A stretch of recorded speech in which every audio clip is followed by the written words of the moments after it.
عشق آتش قسط نمبر 26۔ زندگی کا یہ نیا موڑ یو ٹرن ثابت ہوا تھا۔ وجدان عجیب نظروں سے اپنے گھر کے گیٹ کو دیکھ رہا تھا جہاں سے 10 سال پہلے قیامت کی رات کو اس نے ایک دل دہلا دینے والے سفر کا آغاز کیا تھا۔ آج وہ سفر ختم ہوا۔ آفاق نے ٹیکسی کی ڈکی میں سے بیگ نکال کر پیسے دے کر ڈرائیور کو فارغ کیا، پھر گیٹ کے پاس آ کر گھنٹی بجا دی۔ 11-12 سال کے بچے نے چھوٹا گیٹ کھول کر باہر گردن نکالی، پھر پورا باہر آ گیا۔ آفاق انکل آپ آ گئے اور لاہور سے میرے لیے چاکلیٹس لے کر آئے ہیں نا؟ او نو، آفاق نے اپنا ماتھا پیٹا۔ سوری زوار بیٹا، تمہیں چاکلیٹس ابھی نہیں مل سکتی، وہ میرے سامان میں ہیں اور سامان میں نے ایئرپورٹ سے ہی پاپا کے ساتھ گھر بھیج دیا۔ چلو خیر، شام میں لے آؤں گا۔ بچے کو اداس ہوتے دیکھ کر آفاق جلدی سے بولا۔ پرومس؟ اس نے انگلی دکھا کر مشکوک انداز میں کہا۔ پکا پرومس؟ تو ٹھیک ہے، مگر مناہل کو پتہ نہیں چلنا چاہیے، نہیں تو وہ موٹی ساری چاکلیٹس کھا جائے گی۔ اس نے فوراً رازداری کا وعدہ لیا۔ ٹھیک ہے، نہیں بتاؤں گا۔ یہ کون ہے؟ اب اس کی نظر سر اٹھا کر اپنے گھر کو دیکھتے وجدان پر پڑی تھی۔ آفاق کے ہونٹ مسکرانے لگے، پھر وہ بچے کے پاس آ کر سرگوشی سے بولا، جا کر دادی سے کہو وجدان چاچو آئے ہیں۔ یہ وجدان چاچو ہیں؟ وہ اتنی زور سے بولا کہ آفاق کانوں پر ہاتھ رکھ کر پیچھے کو ہٹ گیا۔ وجدان بھی اس طرف دیکھنے لگا تھا۔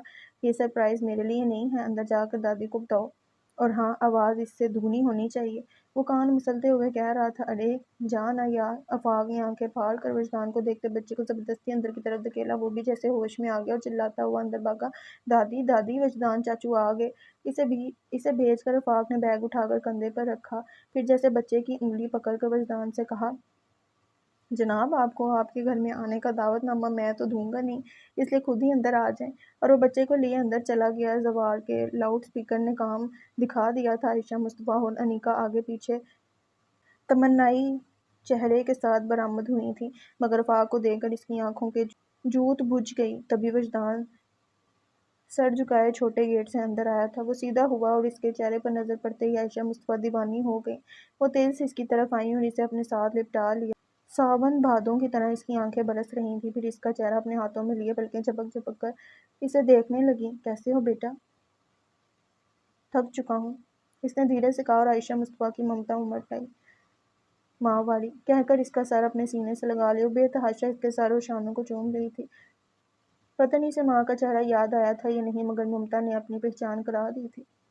بچپن میں جب وہ کھیلتے کھیلتے تھک جاتا تو ماں کی گود میں آ کر سو جاتا۔ آج تو اس کے ساتھ برسوں کی تھکن تھی۔ اس نے اپنے بازو ان کے گرد پھیلا لیے اور آنکھیں سکون سے بند کر لیں۔ عائشہ، یہ زوار کیا کہہ رہا ہے؟ مصطفیٰ زین کی کانپتی آواز پر وہ ان کی طرف مڑی۔ وجدان ان کے نگاہوں کے سامنے آ گیا۔ وجدان؟ انہوں نے سرگوشی میں اس کا نام لیا، پھر وہ دھیرے دھیرے اس کی طرف چلے آئے۔ ان کے قدموں میں لڑکھڑاہٹ تھی اور ان کا چہرہ جذبات سے سرخ ہو رہا تھا۔ وہ بے یقینی سے اسے دیکھتے رہے، پھر کھینچ کر اسے گلے لگا لیا۔ کتنی ہی دیر وہ اسے سینے سے لگائے کھڑے رہے۔ آخر آفاق آ گیا۔ آپ کی طبیعت خراب ہو جائے گی انکل، آئیں اندر چل کر بیٹھتے ہیں۔ چلیں بھابھی، سب کو اندر لے کر چلیں۔ اس نے گمسم کھڑی انیکا سے کہا، جو رو بھی رہی تھی اور ہنس بھی رہی تھی۔ وہ چونکی، پھر جلدی جلدی کہنے لگی، ہاں ہاں اندر چلو، آئیے امی ابو آپ بھی چلیں۔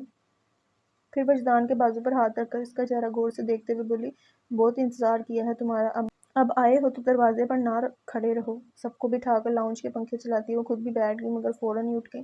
ارے مزمل کو بتانے کا خیال ہی نہیں، میں انہیں فون کر کے آتی ہوں۔ وہ فون کر کے لوٹی تو ہر کوئی خاموش تھا۔ بڑے صفحے پر مصطفیٰ زین وجدان کو پہلو میں لیے بیٹھے تھے، جو ساکت نظروں سے ٹیبل کو گھور رہا تھا۔ دوسری طرف اس کا ہاتھ پکڑ کر بیٹھی عائشہ تھوڑی تھوڑی دیر بعد اپنے آنسو بھی پونچھتی جا رہی تھی۔ آفاق الگ وجدان کے بیٹے کو ساتھ لیے گمسم بیٹھا تھا اور خود انیکا کے دونوں بچے کونے میں چھپے آنے والوں کا جائزہ لے رہے تھے۔ انیکا اس خاموشی پر حیران ہوئی۔ یہ کیا بھائی، اتنے سالوں بعد وجدان لوٹا ہے، پھر بھی گمسم بیٹھے ہیں؟ کچھ بولیں امی اور ابو آپ بھی، ذرا صاحبزادے کان تو کھینچیں، آخر اس نے ہمیں اتنا پریشان کیوں کیا؟ سوال تو بہت سے کرنا چاہتا ہوں، پر سمجھ نہیں آ رہا کہاں سے شروع کروں۔ مجھے تو آج بھی یقین نہیں آ رہا کہ وجدان مجھے چھوڑ کے جا سکتا ہے۔ یہ میرے بغیر 10 دن نہیں رہ سکتا تھا، آج 10 سال گزار کر آیا ہے۔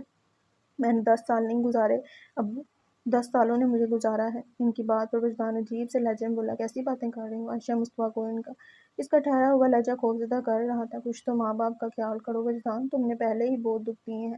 یہ کہہ کر وہ رونے لگی تو انیکا اٹھ کر انہیں چپ کرانے لگی۔ گیٹ پر کسی نے بیل بجائی۔ کیا بات ہے؟ مزمل تو بھائی کے آنے کا سن کر اڑ کے آ گیا۔ مزمل کی آمد کا اندازہ لگا کر انیکا ہنستی ہوئی اٹھ گئی۔ کچھ سیکنڈ بعد مزمل دوڑتا ہوا لاؤنج میں آیا تھا۔ مزمل، دیکھو ذرا کون آیا ہے۔ مصطفیٰ زین اب سنبھل چکے تھے، مسکرا کر بولے، آپ نے اس سے پوچھا یہ اب یہاں کیوں آیا ہے؟ اس کا چہرہ تمتما رہا تھا۔ وجدان کو دیکھ کر محبت سے اس کی آنکھیں چمکنے لگی تھیں مگر لہجہ اجنبیت لیے ہوئے تھا۔ پھر چٹکی بجا کر وجدان کو اٹھنے کا اشارہ کرتے ہوئے وہ سخت آواز میں بولا، اٹھو اور ابھی اسی وقت یہاں سے چلے جاؤ، کسی کو تمہاری ضرورت نہیں۔ کیا کہہ رہے ہو مزمل؟ اتنے سالوں بعد تو وہ آیا ہے اور تم اسے جانے کو کہہ رہے ہو؟ عائشہ بے چین ہوتی بولی۔ باقی بھی ہر کوئی اس صورتحال پر گھبرا گیا تھا۔ مزمل دھارا، یہ یہاں نہیں رہ سکتا۔ اس پر عظیم بھڑک گئی، بس کرو مزمل، تمہیں فیصلہ کرنے کا حق نہیں ہے؟ اس نے جانے کا فیصلہ کیا آپ سے پوچھ کر کیا تھا؟ سکون سے بیٹھے وجدان کو اپنی طرف دیکھتا پا کر غصے سے بولا تو انیکا پریشان ہو چھوڑیے مزمل، اب تو وہ لوٹ آیا ہے۔ مزمل نے اس کا ہاتھ جھٹکتے ہوئے کہا، ارے اس کا کیا بھروسہ، کل پھر اٹھ کر نکل پڑے۔ مجھے کیا ڈھونڈنے کے سوا اور کوئی کام نہیں؟ جب دل چاہا چلے گئے، جب دل چاہا آ گئے، کوئی مذاق ہے؟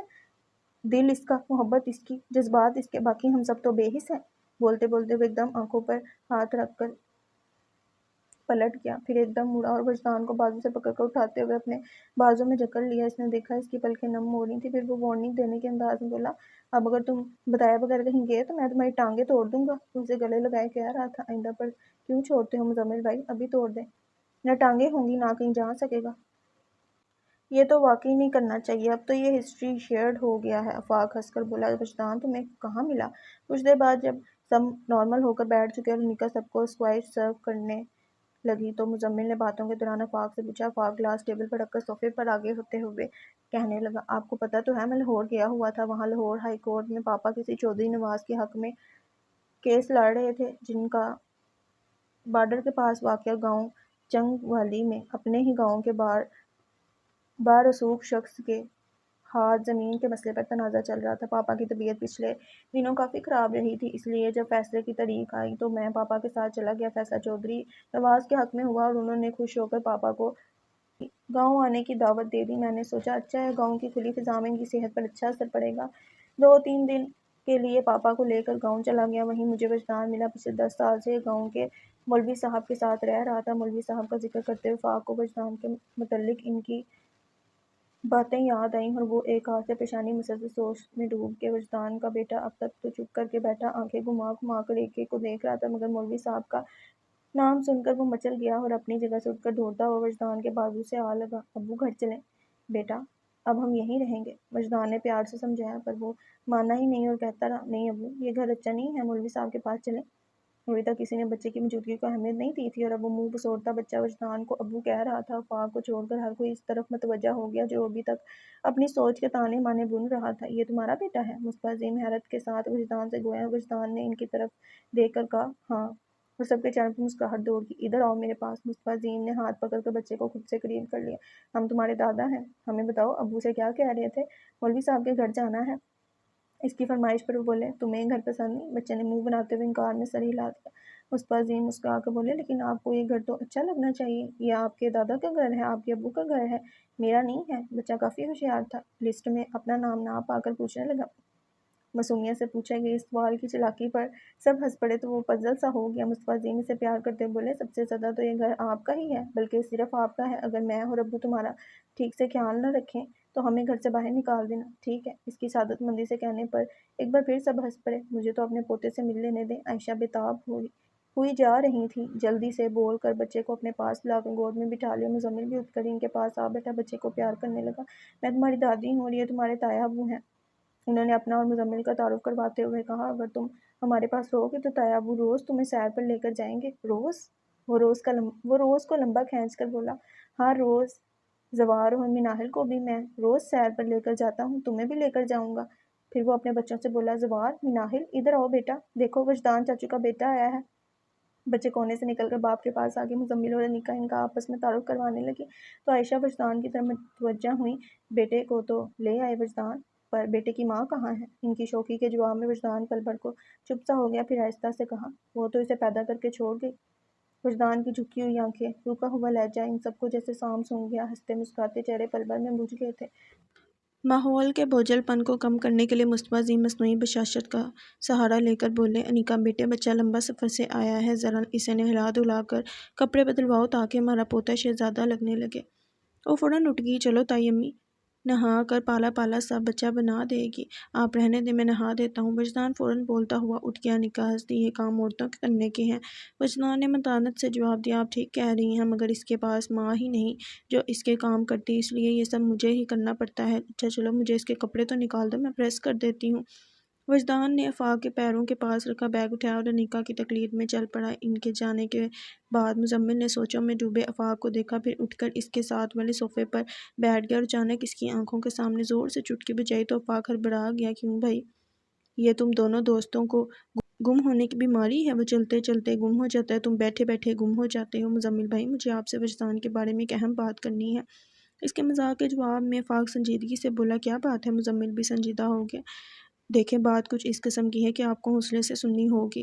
ایسا کیا ہو گیا آفاق؟ عائشہ نے تو بات سننے سے پہلے ہی ہاتھ پاؤں چھوڑ دیا۔ آفاق جلدی سے بولا، اتنا پریشان ہونے کی ضرورت نہیں آنٹی، اس میں کوئی شک نہیں، بات پریشانی کی ہے، مگر ایسا نہیں کہ اس پریشانی کو حل نہ کیا جا سکے۔ تم بات بتاؤ آفاق۔ مصطفیٰ عظیم کو اس کی پہیلیاں بجھوانے سے الجھن ہو رہی تھی، دو ٹوک انداز میں کہہ کر وہ خود کو کسی بری خبر کے لیے تیار کرنے لگے۔ آفاق نے کہنا شروع کیا، دراصل بات یہ ہے کہ ملیحہ کا انتقال ہو چکا ہے۔ اتنا بول کر وہ کسی رد عمل کے انتظار میں رکا، مگر وہاں تاثرات بے جان ہی رہے، بلکہ اسے رکتا دیکھ کر مزمل سپاٹ لہجے میں بولا، ہاں پھر؟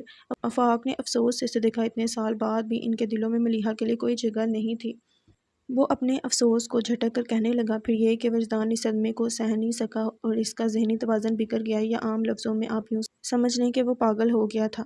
اب آفاق نے اس کے چہرے پر جان کنی کے تاثرات دیکھے تھے۔ آفاق کا دل خراب ہونے لگا، اپنے بیٹے کو صحیح سلامت دیکھ کر بھی اس کے گزرے ہوئے حال کو سن کر اتنی پریشانی، اور میری بہن کی موت سے بھی فرق نہیں پڑتا۔ معاملہ اگر اس کے عزیز دوست کا نہ ہوتا تو شاید وہ اٹھ ہی جاتا، پر کروا گھونٹ بھر کر کہتا گیا، وجدان مولوی صاحب کے پاس اسی پاگل پن کی حالت میں پہنچا تھا، مگر پھر ان کی کوششوں اور کچھ بچے کی خاطر آہستہ آہستہ اس نے خود کو سنبھال لیا، نارمل انسان کی لائف گزارنے لگا۔ مگر اصل مسئلہ یہی ہے کہ وہ بظاہر نارمل نظر آتا ہے، مگر ابھی تک اس کی ذہنی حالت ٹھیک نہیں ہوئی، اور اس کا ثبوت یہ ہے کہ اسے 10 سال پہلے کی اپنی زندگی یاد نہیں رہی۔ مصطفیٰ عظیم جلدی سے بولے، تم کیسے کہہ سکتے ہو، جبکہ تم نے خود دیکھا ہے وہ ہم سے نارمل انداز میں بات کرتا ہے۔ آپ کو اگر اس کا انداز نارمل لگ رہا ہے تو اس کا مطلب ہے کہ آپ نے اس کے رویے کو محسوس نہیں کیا۔ انکل، آپ محسوس کرنے کی کوشش کریں تو پتہ چلے گا کہ اس کے رویے اور آنکھوں میں کتنی گہریت ہے۔ عائشہ بولی، وہ گہریت نہیں، ناراضگی ہے۔ ناراض تو وہ پہلے سے ہی تھا، ملیحہ کے بعد ناراضگی اور بڑھ گئی ہوگی، اس لیے وہ ٹھیک طرح سے بات نہیں کر رہا۔ آپ سمجھ نہیں رہی، جب میں گاؤں میں وجدان سے ملا تو وہ مجھے پہچان نہیں پایا، مجھے اس سے اپنا تعلق کروانا پڑا تھا، لیکن اگر وہ تمہیں نہیں پہچاننا تو تمہارے ساتھ یہاں کیوں چلا آیا؟ مزمل نے نکتہ اٹھایا، میں اس بارے میں زیادہ کچھ نہیں کہہ سکتا، لیکن اتنا جانتا ہوں کہ روزمرہ زندگی کے واقعات ہمارے شعور میں جمع ہوتے رہتے ہیں۔ جب ہم کوئی بات بھول جاتے ہیں تو دراصل وہ ہمارے شعور سے نکل کر لاؤ شعور میں چلی جاتی ہیں۔ ہو سکتا ہے وجدان کے لاؤ شعور میں ہماری پہچان ہو، لیکن اس کا شعور مجھے پہچان نہیں پا رہا، اور اس کنفیوژن میں نہ تو وہ مجھے ریجیکٹ کر پا رہا ہے اور نہ ہی ایکسیپٹ کر رہا ہے۔ اس کے محتاط رویے سے تو ایسا ہی لگتا ہے۔ بہرحال یہ بات تو کوئی ذہنی امراض کا ماہر ہی صحیح طور پر بتا سکتا ہے کہ ایسا کیوں ہے۔ تمہارے کہنے کا مطلب ہے ہم ایک مفروضے کی بنیاد پر وجدان کو پاگل قرار دے کر سائیکیٹرسٹ کے پاس لے جائیں؟ مصطفیٰ عظیم کے لہجے میں ناگواری تھی۔ آفاق برا منہ بنائے بغیر احسان سے بولا، بات صرف ایک مفروضے کی نہیں انکل، وجدان کو ایلیوژن بھی ہوتے ہیں۔ کیسے ایلیوژن؟ مزمل نے پوچھا، اسے ملیحہ نظر آتی ہے؟ آفاق نے جواب دیا۔ وہ تینوں کچھ بولنے قابل نہیں رہے، مگر آفاق کہتا گیا، پہلے مجھے بھی مولوی صاحب کی بات پر یقین نہیں آیا تھا، میں نے اپنی آنکھوں سے وجدان کو اکیلے بیٹھ کر باتیں کرتے دیکھا ہے، وہ بولتے ہوئے اس طرح سامنے کی طرف دیکھ رہا تھا جیسے وہاں کوئی موجود ہے۔ پھر وہ توقف کے بعد ہمدردی سے بولا، میں آپ لوگوں کی فیلنگز کو سمجھ سکتا ہوں، مجھے بھی اس طرح سوچ کر بہت تکلیف ہو رہی ہے، لیکن اگر وجدان کو کوئی ذہنی مرض لاحق ہے تو فوراً علاج ضروری ہے۔ پہلے ہی 10 سال کی تاخیر ہو چکی ہے۔ تسلی دینے کے لیے کہنے لگا، لوگ یہ سمجھتے ہیں کہ ذہنی مریض کبھی ٹھیک نہیں ہوتے، مگر یہ سوچ غلط ہے۔ ذہنی مریض بھی نزلہ زکام کی طرح ہوتے ہیں، علاج کرانے سے ختم ہو جاتے ہیں، لیکن علاج نہ کرانے سے مرض کوئی بھی ہو بگڑ سکتا ہے۔ میرا خیال یہی ہے کہ اگر ایک بار وجدان کو سائیکیٹرسٹ سے ملوا لیا جائے تو بہتر ہوگا۔ وہ آہستگی سے کہہ کر چپ ہو گیا، پھر کچھ دیر کے بعد جانے کے لیے کھڑا ہو گیا، میں چلتا ہوں۔ وہ جانے کے لیے مڑا، پھر پلٹ کر بولا، آپ چاہیں میری بات پہ یقین نہ کریں، مگر اتنی احتیاط ضرور کیجیے گا کہ وجدان سے اس کے ماضی کے بارے میں ایسی کوئی بات نہ پوچھیں جو اسے ضرب کر سکتی ہو، خاص طور پر ملیحہ کے بارے میں۔ پھر وہ اللہ حافظ کہہ کر چلا گیا، اور وہ تینوں اس کی باتوں پر اتنا الجھ گئے تھے کہ اسے کھانے پر روکنے کا خیال ہی نہیں آیا۔ کیا بات ہے، جتنی بار آتی ہوں آپ لوگ کھوئے ہوئے ملتے ہیں؟ نکاح لاؤنج میں آئی تو ان کے چہروں پر سوچ کی پرچھائیاں دیکھ کر بولی، وجدان کہاں ہے؟ مزمل نے پوچھا۔ بچے کے ساتھ باتھ روم میں اپنے بیٹے کو نہلا رہا ہے، صاحبزادے نے ادھم مچا رکھا ہے۔ وہ ہلکے انداز میں بول کر مسکرانے لگی تو مزمل اسے دیکھ کر کہا، ادھر آ کر بیٹھو۔ اپنے شوہر کے لہجے کی سنگینی کو محسوس کر کے اس نے غور سے ساس سسر کا جائزہ لیا۔ ان کے چہرے بھی ستے ہوئے تھے۔ کیا بات ہے؟ اس نے بیٹھ کر پوچھا۔ پھر مزمل نے افاق کی کئی ساری باتیں اس کے سامنے رکھ دی۔ وہ سن کر خاموش ہو گئی، پھر کہا، اگر وجدان ملیحہ کے لیے گھر چھوڑ سکتا ہے تو مجھے حیرت نہیں ہوگی کہ اگر وہ ملیحہ کی موت کے صدمے سے پاگل ہو جائے۔ تم یقین کرتی ہو؟